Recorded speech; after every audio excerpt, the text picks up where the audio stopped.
Qué vergüenza, por favor. Que somos unas señoras científicas. Que soy una señora seria, que soy camp manager. Que soy camp manager. Irene, tú eres jefa en un país como Senegal, en el que igual culturalmente aún no están muy acostumbrados a que una mujer tenga un cargo alto, ¿no? O un cargo en el que mande a hombres, que las habrá, por supuesto, pero no será igual tan común como en España. Entonces, ¿cómo ha sido para ti esta experiencia? Yo ya sabía que iba a encontrar esta dificultad porque venía de haber pasado otros 3 años en este país y sabía que tener un puesto en el que yo tuviese que mandar, que tuviese una responsabilidad más alta que ciertos hombres podía entrañar alguna dificultad. Y yo creo que venía tan mentalizada de eso que ha sido más fácil de lo que yo me creía. Al final me lo he tomado como cualquier otro trabajo, o sea, con una actitud de tener a todo el equipo en cuenta, preguntar mucho.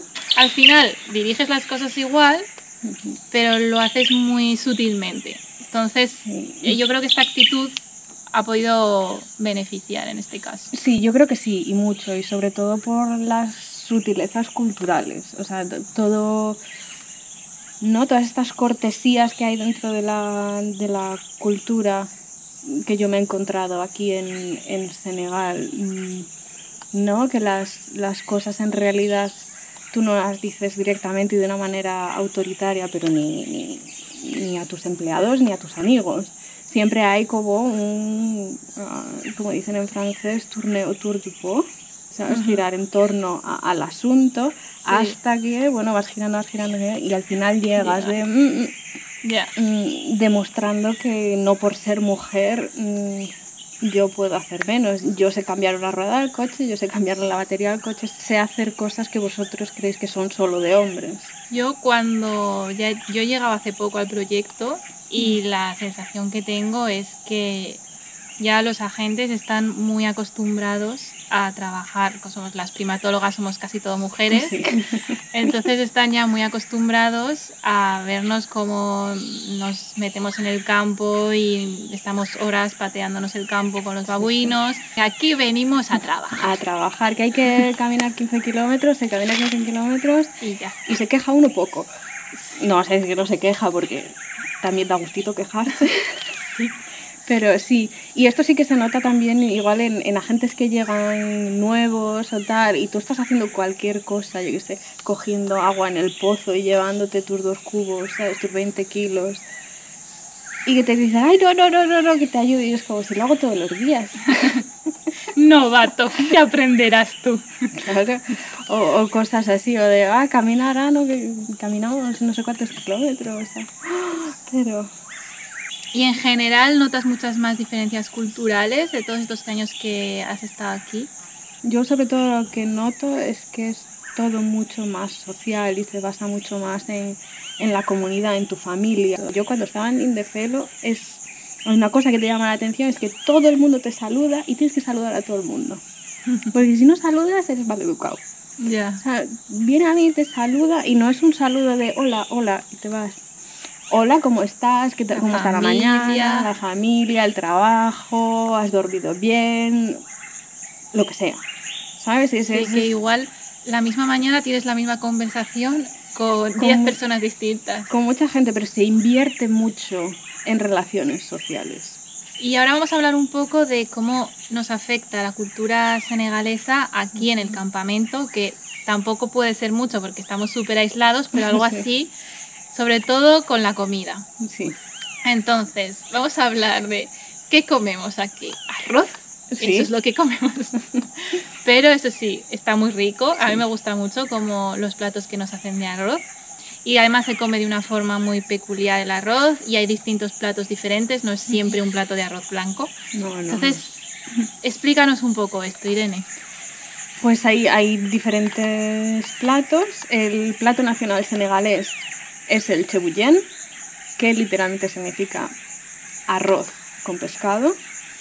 Y es un arroz, digamos, un arroz graso, siempre lleva aceite, se acompaña con el trozo de pescado, bien sea a la parrilla o frito, y verduras tipo la zanahoria, col, batata, yuca, y se come todo el mundo del mismo plato a la vez.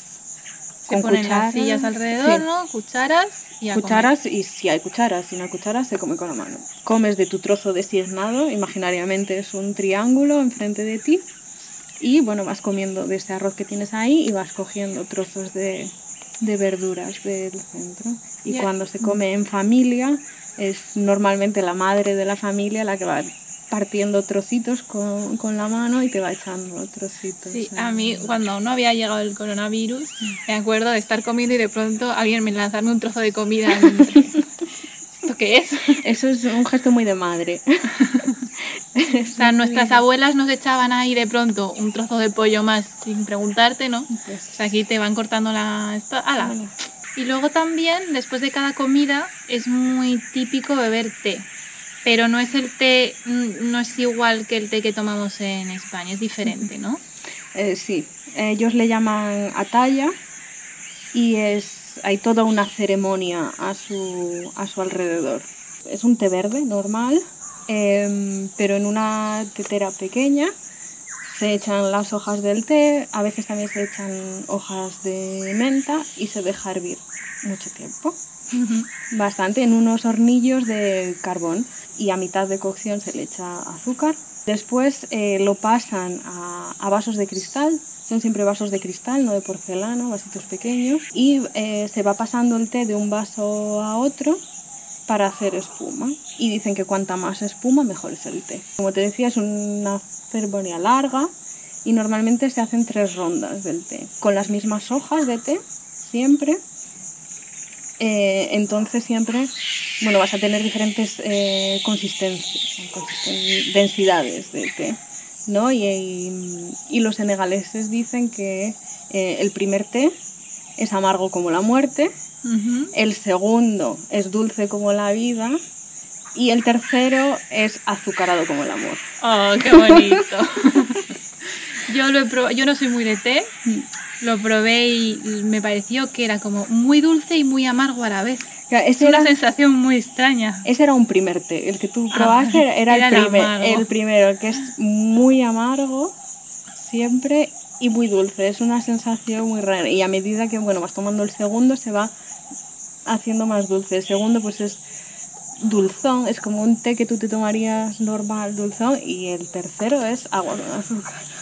¿Y alguna otra tradición o costumbre senegalesa de la que hayas formado parte? Sabes que el 95% de la población de Senegal es musulmana, y entonces yo pues uno de los años decidí ayunar unos pocos días durante el mes de Ramadán, y fue una experiencia curiosa, bastante enriquecedora, no solo por el tema del ayuno. Nosotros siempre pensamos en el Ramadán como el ayuno, no puedes beber, no puedes comer durante las horas de sol, pero detrás de esto hay mucho más. Es un periodo pues mucho más de reflexión interior, ¿no? Si eres creyente, de conexión con Dios, de pues volver a leerte el Corán, etcétera. Pero a mí lo que más me gustó eran esos momentos de romper el ayuno y reunirnos todas las mujeres de la familia juntas, ¿sabes? A romper el ayuno tomando el mboiri, que es una sopa de maíz o de mijo. Y me parecía como muy bonito, ¿sabes? ¿No? Esperar ese momento del día a las 7:30 de la tarde y decir, ay, voy a casa. ¿Qué voy a comer? ¿Qué voy a comer? ¿No? Y el hacerlo todas juntas, y no, es una sensación muy bonita y de unión. Es un mes también en el que, ¿no?, tú tienes que ser bueno con todo el mundo. Y luego también me han parecido siempre muy curiosas las celebraciones, tipo bautizos y bodas. Me acuerdo de una boda de una prima sí, de la familia. De la familia. Sí. Pero el marido era de otro pueblo, de un pueblo encima de la montaña. Entonces en la cultura Pel es una etnia. Una etnia. Pues las bodas duran un par de días, normalmente 2 días, sí. Y bueno, en el primer día, esa noche, normalmente la novia se lleva a casa del novio por miembros de la familia y la llevan durante la noche acompañada de gente del pueblo, por lo general las amigas de la novia, y las primas y la familia y tal, sí. Pues cantando y todo esto, de casa de la novia a casa del novio. ¿Pero cómo la llevan? La llevan en volandas o a caballito. No puede tocar el suelo, la novia no puede tocar, los pies de la novia no pueden tocar el suelo. Entonces ella ya imaginación, ¿no? A ver cómo te las apañas. Sí. Vale. Entonces ella va vestida de blanco y cubierta con una sábana. No, bueno, no es una sábana. Y cubierta con un velo blanco. De novia. Sí. No lo que nosotros tenemos en nuestro imaginario, pero sí va cubierta de blanco. Y la tienen que llevar y no puede tocar el suelo. Entonces, claro, nosotros íbamos desde Guindecelo a Nandumari, que Nandumari es un pueblo en lo alto de la montaña. La montaña son 200 metros de desnivel, pero de desnivel casi vertical. O sea, hay trozos en los que casi hay que escalar. O sea, que ya os podéis imaginar. Para subir a la novia. Para subir a la novia. No, menos mal que nosotras íbamos, dabas cantando allí. Tú no la llevaste. No, yo no. Claro, la situación fue como un poco surrealista. O sea, es todo un grupo de mujeres llevando a esta muchacha por el medio de la sabana de noche, ¿sabes? A 12 de la noche, 1 de la mañana. ¿Pero había leones por ahí o no? Y llenas se oían, o sea, no en ese momento porque íbamos haciendo mucho ruido, que mejor. A ver, ¿qué león va a ver un grupo de mujeres cantando? No iba a pensar, uy, cena. Yo creo que salen corriendo más que otra cosa, ¿no? Pero la situación para mí, ¿sabes? Fue como muy surrealista de decir, esto, porque vamos haciendo ruido, vamos cantando, pero no sería un poco peligroso. ¿En qué momento estoy yo en mitad de la sabana por la noche cantando llevando a una mujer en volandas? ¿Cómo he llegado a esta situación? Estamos fuera de mi zona de confort. Bueno, pues muchas gracias, Irene, por compartir todas estas anécdotas. Gracias a ti por interesarte por todas estas cosas, de verdad. Que estoy súper agradecida de que me dejéis hacer todos estos vídeos, porque al final os estoy aquí exponiendo en YouTube vuestra cara, que saléis ahí, y además accedes a hacer esta entrevista. Así que yo estoy muy feliz con todos vosotros, muchas gracias. Y ya la seguiréis viendo en los siguientes vídeos que saldrá por ahí. Esperemos, sí. Yo estoy muy contenta de que estés haciendo vídeos, de que estés enseñando cómo... El trabajo, ¿no? Qué es lo que hacemos aquí, cómo vivimos aquí. Me ha hecho mucha ilusión. Sí, somos así de monis todas. Hasta el próximo vídeo. Ya está.